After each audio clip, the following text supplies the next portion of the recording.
Hello everyone. Now let us move to the session 3 of data structures module 1. So here we are going to discuss something about the dynamic memory allocation function. So memory allocation is nothing but giving some space or allocating some memory for a data. So dynamically how we can allocate the memory? During the execution time, if we want to allocate some memory for the data, then we can use some of the dynamic memory allocation functions such as malloc, calloc, realloc and free. All these four functions are stored in a header file called stdlibrary.h. So dynamic memory allocation, it is a process of allocating memory during the execution time or run time. Now let us go for malloc function. So malloc, it does not initialize the memory allocated during execution. That means when you are using a malloc function, when you are calling a malloc function, then memory will be allocated, but it will not initialize any value into that memory. So garbage value will be stored inside the memory, and later when you enter the new data, that will be stored inside that memory. So this is the syntax of malloc function, where you can see the data type star variable name. That is nothing but you are going to declare it as a pointer. Then that will be used with the malloc keyword. So data type star, that is if you are using integer, then int star malloc size of int. That means if size of int is 2, if we consider it as 2 bytes, then you need to specify that here. So this is how you can write the syntax for malloc function. Next, let us see what is calloc. Calloc is same as your malloc function, only the difference is it is going to initialize the allocated memory with the zeros. So in the malloc function, it is not going to initialize the memory space initially. It will be filled with the garbage value, but here it will be filled with the zeros. So only that is the difference between malloc and calloc, and the syntax is same as your malloc function. You are going to specify it using a pointer. Then here instead of malloc you are going to write it as calloc. Then you can also specify the size of block, that is n. So if you have an integer, then the size is going to specify that size of integer, and how many such integer type is needed, that will be specified using the n. So this is how we can declare calloc function. Next we have realloc function, where if you have declared, if you have done malloc or calloc function call, and then you have initialized some memory, and after that if you want to change that, if you want to modify that number of space or memory, then you can go for realloc function. So realloc function, it modifies the allocated memory size which was done by malloc calloc functions. So the syntax of this is, you are going to specify the pointer name, then the data type, realloc is the keyword for that, and pointer comma size. Size is nothing but the new size of the block. Now whenever you are allocating memory using malloc, calloc or realloc, after allocation, after execution, you need to free it out. So for that purpose you have free function, and the syntax is very simple: free, and from which exact memory needs to be freed, that variable name you need to specify. So this is about the dynamic memory allocation function. Let us move for some example for this. So example for malloc and free.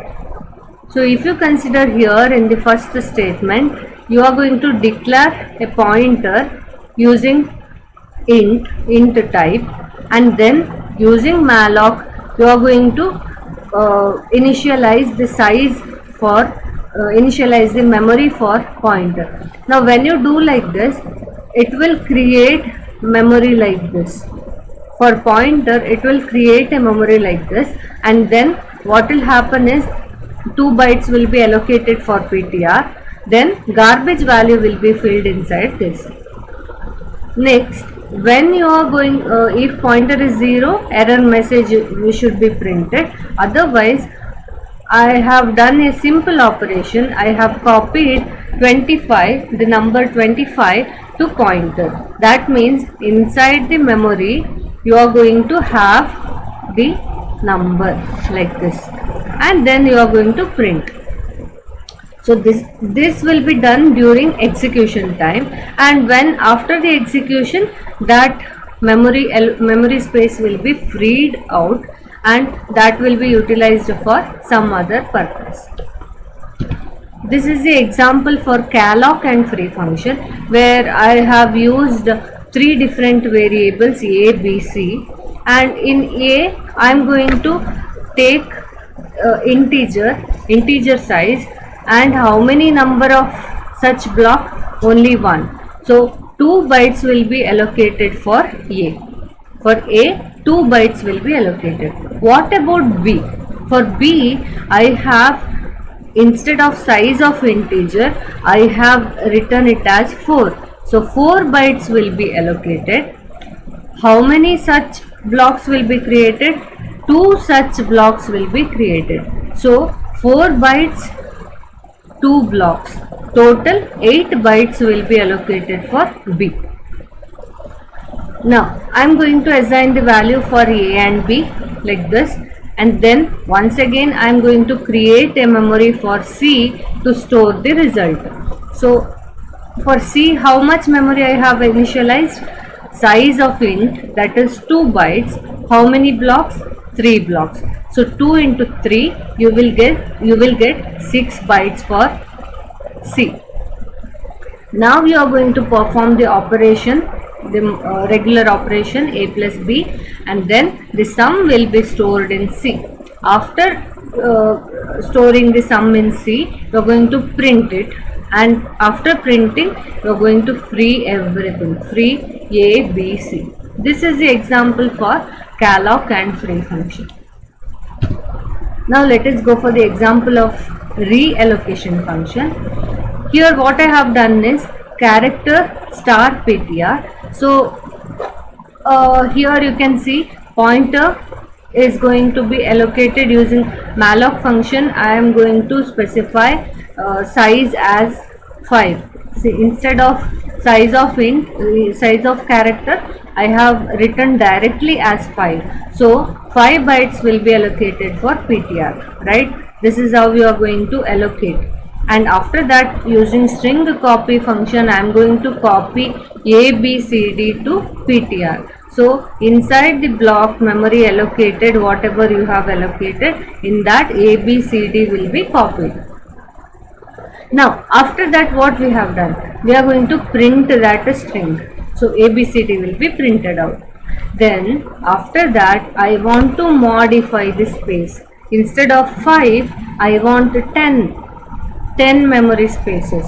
So what I am going to do is, instead of 5, using reallocation function, I have declared the size of that particular space as 10. So for pointer, 10 bytes will be allocated now.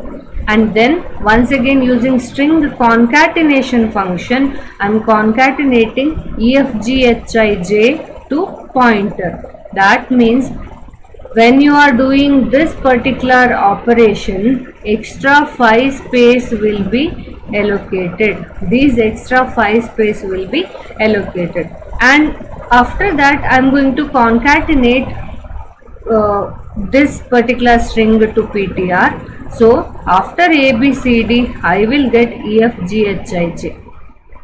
Right. Now print the new string, and after that free PTR. So this is how the allocation function works. Now let us go for dynamically allocated arrays. How we can allocate the array dynamically? Creating the 2-dimensional array dynamically. So if we want to do like that, I will take a malloc function. So this is how I can write it. So malloc pointer name number into size of pointer name. Okay, so I will consider an example of this. Malloc, the pointer name I had given as p1, then 2 into size of p1. It allocates two memory locations for variable p1 of type integer.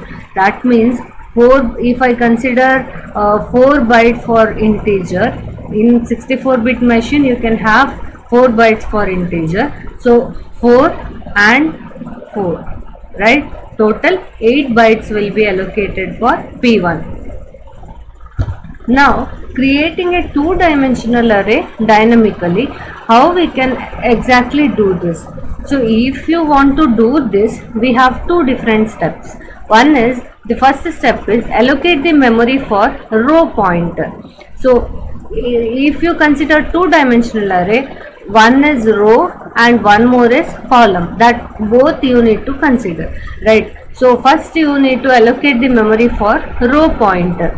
So in order to allocate the memory for row pointer, suppose I want 3 rows and 5 columns as told in the question, 3 rows and 5 columns. So initially I want to create 3 rows, right? So for that what I am going to do is I will write a malloc function x comma 3 into size of x. That means in size of x will be multiplied with the 3. That means x is a row. So x0, x1 and x2. 3 rows will be created. So in general, if I have n number of rows, then I can, if I suppose I have row number of rows, then I can write it as malloc x comma row into size of x. Instead of row, here directly I have mentioned 3. Now what is the second step?